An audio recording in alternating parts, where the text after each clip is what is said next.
सहारा enterprises तुमच्या स्वप्नातली गाडी आता कमी किमतीत। इचलकरंजी शहरालगत असलेल्या कबनूर चंदूर रोडवर कोन्नूर पार्कमधल्या सहारा एंटरप्राइजेस इथं पश्चिम महाराष्ट्रातली विविध बँका आणि फायनान्स कंपन्यांनी जप्त केलेल्या जुन्या दुचाकी आणि चारचाकी गाड्यांची विक्री केली जाते।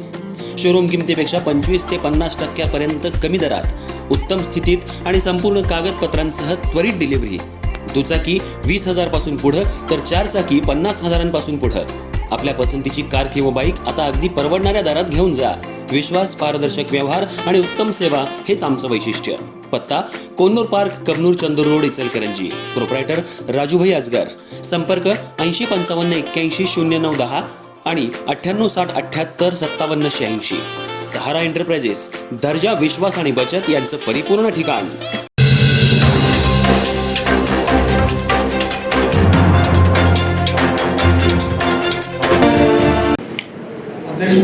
आजच्या विशेष सभेचा अजेंड्यावरचा दुसऱ्या नंबरचा विषय म्हणजे महानगरपालिकेच्या शाळांचा पटसंख्या वाढण्यासाठी विशेष सवलत देणे।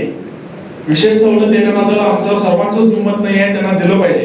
परंतु एके ठिकाणी आपण बघितलं तर शाळांची जी परिस्थिती आहे ती अत्यंत दयनीय आहे। आता सर्व सदस्यांनी त्याबद्दल बोलले, मी परत त्याबद्दल बोलणार नाही। जेव्हा हा अजेंडा आला त्यावेळी मी माझ्या मतदारसंघातील काही शाळांना व्हिजिट दिली। त्यामधील अहिल्याबाई होळकर शाळेमध्ये मी जेव्हा गेलो तेव्हा जे विद्यार्थी बसतात त्यांच्यावर जी असणारी छत आहे ती आत्ता पडते का तेव्हा पडते, अशा परिस्थितीमध्ये त्या ठिकाणी आहे। यापूर्वी शासनाकडे भरपूर निधी या शाळांसाठी आलेला आहे। त्यातून संगणक घेतले, प्रयोगशाळेसाठी साहित्य आणले। मी त्या मास्तरला सांगितलं जरा कॉम्प्युटर चालू करून दाखव, तर ते कॉम्प्युटर चालू होण्यासाठी 10 मिनिटं लागले आणि एका फोल्डरवर क्लिक केल्यानंतर ती फाईल ओपन होण्यासाठी 10 मिनिटं लागली। तर तिकडच्या असणाऱ्या टीचर लोकांना त्याची व्यवस्थापन त्या ठिकाणी त्या योग्य पद्धतीने झालेलं नाही आहे। आपल्याला पटसंख्या वाढवायची असेल तर त्या शाळांची सुधारणा करणे अत्यंत गरजेचं आहे। त्यासाठी मी महापौरांकडे आणि आयुक्त मॅडमांकडे दोघांकडे निवेदन करतो, आपण दोन्ही विषय घ्या। परवाच मी साहेब आपली रील बघितली, आपण जलतरण त्या ठिकाणी गेला आणि त्याचा पूर्ण कामाचा आपण त्या ठिकाणी आढावा घेतला।